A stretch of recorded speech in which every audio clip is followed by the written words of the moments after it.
most noticeable feature was a dazzling smile that made his deep brown eyes sparkle. But now he was jabbering away like a fast-pitch salesman. Jamie wondered if it was nerves or relief to be out on his own, in charge. Or maybe, Jamie thought, the guy was simply overjoyed at the prospect of flying. Both men were suited up at last, helmet visors down, life support systems functioning, radio checks completed. Jamie and Trudy walked with them to the airlock hatch. Two Earthlings accompanying a pair of ponderous robots. Jamie shook hands with Rodriguez. His bare hand hardly made it around the astronaut's glove, with its servo-driven exoskeleton bones on its back. "Good luck, Tomas," he said. "Don't take any unnecessary risks out there." Rodriguez grinned from behind his visor. "Hey, you know what they say. There are old pilots and bold pilots, but there are no old bold pilots." Jamie chuckled politely. As mission director, he felt he had to impart some final words of wisdom. "Remember that when you're out there," he said. "I will, boss. Don't worry." Fujita stepped up to the hatch once Rodriguez went through. Even in the bulky suit, even with sparrow-like Trudy Hall standing behind him, he looked small, somehow vulnerable. "Good luck, Mitsuo," said Jamie. Through the sealed helmet, Fujita's voice sounded muffled but unafraid. "I think my biggest problem is going to be listening to Tomas's yakking all the way to the mountain." Jamie laughed. "And back, most likely," Fujita added. The indicator light turned green, and Trudy pressed the stud that opened the inner hatch. Fujita stepped through, carrying his portable life support satchel in one hand. "He's all right," Jamie told himself. "Mitsuo's not scared or even worried."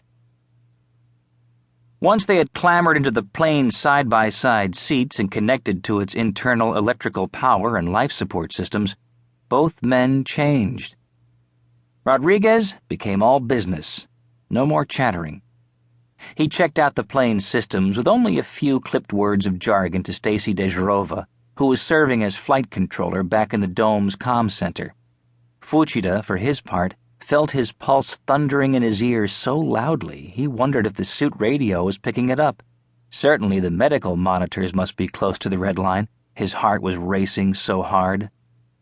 Like the expedition's remotely piloted soar planes, the rocket plane was built of gossamer-thin plastic skin stretched over a framework of ceramic plastic surplast. To Fujita, it looked like an oversized model airplane made of some kind of kitchen wrap, complete with an odd-looking six-bladed propeller on its nose. But it was big enough to carry two people. Huge compared to the unmanned soar planes. Rodriguez said it was nothing more than a fuel tank with wings. The wings stretched wide, drooping to the ground at their tips. The cockpit was tiny, nothing more than a glass bubble up front. The rocket engines, tucked in where the wing roots joined the fuselage, looked too small to lift the thing off the ground. The plane was designed to use its rocket engines for takeoffs. Then, once at altitude, it would run on the prop. Solar panels painted onto the wing's upper surface would provide the electricity to power the electrical engine. There was too little oxygen in the Martian air to run a jet engine. The rockets were the plane's main muscle, the solar cells, its secondary energy source.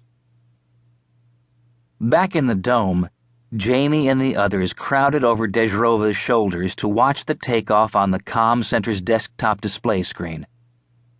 As an airport, the base left much to be desired. The bulldozed runway ran just short of 2 kilometers in length. There was no taxiway.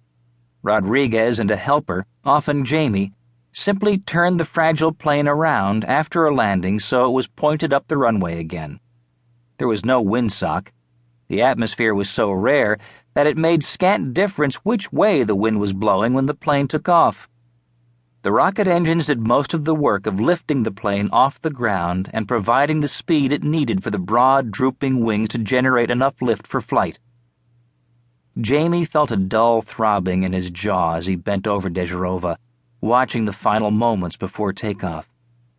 With a conscious effort, he unclenched his teeth. There are 2 men in that plane, he told himself. If anything goes wrong, if they crash, they'll both